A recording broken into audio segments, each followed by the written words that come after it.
first. With the federal election around the corner, it is more important than ever that the electorate has access to reliable sources of information. In the digital age, a significant and growing number of people rely on social media giants like Twitter and Facebook for their news. But what happens when these big tech players decide to suppress news stories that they don't like? What happens when these companies, staffed almost exclusively with leftist ideologues, decide to censor and even bury stories that they see as damaging to their side? Big tech's sinister influence on the 2020 US presidential election has been laid bare again, with the New York Times' belated acknowledgement last week that the bombshell Biden files stories were legitimate and accurate. The report was some 17 months late, mind you.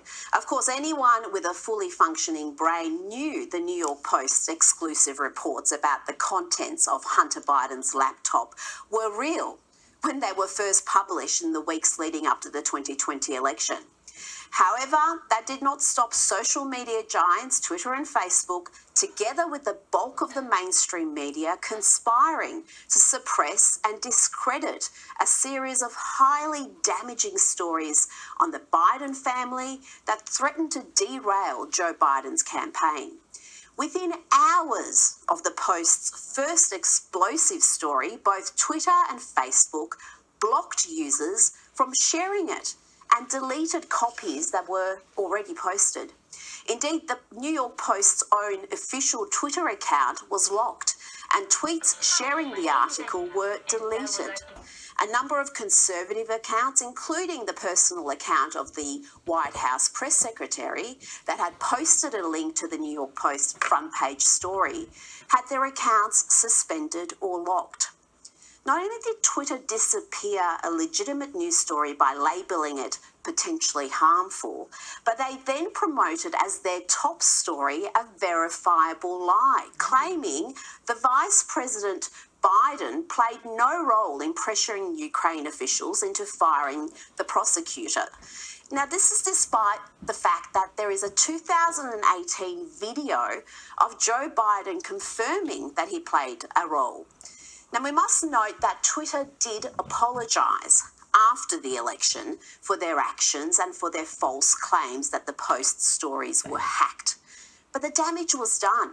They had achieved their goal of protecting the Biden campaign, and millions of voters never heard the truth about the Biden files.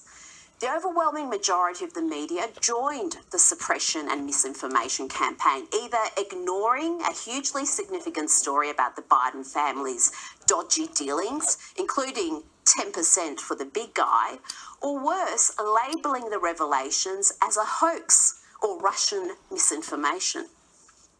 Biden's secret emails. A really fishy story. The Post claimed that the emails were found on a laptop computer that was brought to a repair shop in Delaware in the spring of 2019. The FBI is now investigating whether those alleged Hunter Biden emails are actually connected to a larger foreign intelligence operation. They may be related to a foreign intelligence operation. Foreign intelligence operation. Foreign intelligence. Foreign intelligence. Foreign intelligence operation. For all we know, these emails are made up. The information found on the laptop may be part of a Russian disinformation campaign. Part of a Russian disinformation effort. The misinformation and gaslighting you just heard occurred despite the Post uncovering extensive emails, photographs, even video of a drug-fueled sexual escapade involving Hunter Biden, and significantly, communication that showed Joe Biden's personal involvement in his son's business dealings, including meeting with a top Burisma executive. Now, Burisma, you may remember, is the Ukrainian gas company that paid Hunter Biden $83,000 per month in consultancy fees, despite the drug-addled misfit having zero industry expertise or experience. The media's role in bearing an important series of stories was a shameful new low, and demonstrates why an enormous number of Americans see the Fourth Estate as the enemy of the people, with polls revealing that only 1 in 10 Republican voters has any trust in the news media. One cannot downplay the complicity of compromised members of the intelligence community who aided and abetted this information campaign. Without any evidence, 51 intelligence experts wrote a letter claiming the Post's yarn had all the classic earmarks of a Russian information operation. And of course, the media regurgitated that lie. Described by many intelligence experts as having hallmarks, all the hallmarks of a Russian disinformation. Russian disinformation campaign. This is a classic example of the right-wing media machine. When you can't trust the fact checkers to check facts, when you can't trust the news media to report the news, when you can't trust the line between news, opinion and activism, then you have a genuine crisis of trust in the mainstream media. Last week, in a blistering piece, the New York Post editorial board wrote, the 51 former intelligence officials who cast doubt on the Post's Hunter Biden laptop stories in a public letter really were just desperate to get Joe Biden elected president. And more than a year later, even after their deep state sabotage has been shown again and again to be a lie, they refuse to own up to how they undermined an election.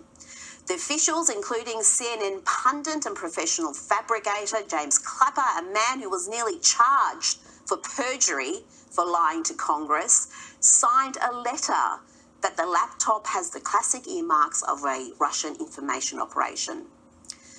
Other experts and commentators have also weighed in the past week. International security expert Professor Max Abrahams wrote, the Hunter Biden laptop story shows that the supposed experts of Russian disinformation quoted ad nauseum in the media don't have the foggiest idea what it even looks like. Writer Drew Holden noted, people will try to hand-wave Hunter Biden's laptop away as just a story about pictures. But remember, these emails implicate not just Hunter, but also President Biden in a bribery, illegal pay-to-play scheme involving a hostile foreign power. And the Post's John Levine, I think, summed it up best when he wrote, the conspiracy to suppress disinformation by mainstream media, big tech companies, and a Democratic Party is the single greatest act of disinformation ever perpetrated in the social media era. Yes, the suppression of the New York Post's Biden files story set a dangerous precedent that saw enormously powerful big tech companies staffed by leftist ideologues censoring stories that were damaging to the Democrats. The impact of the combined propaganda campaign undoubtedly influenced the election result, which was precisely the point.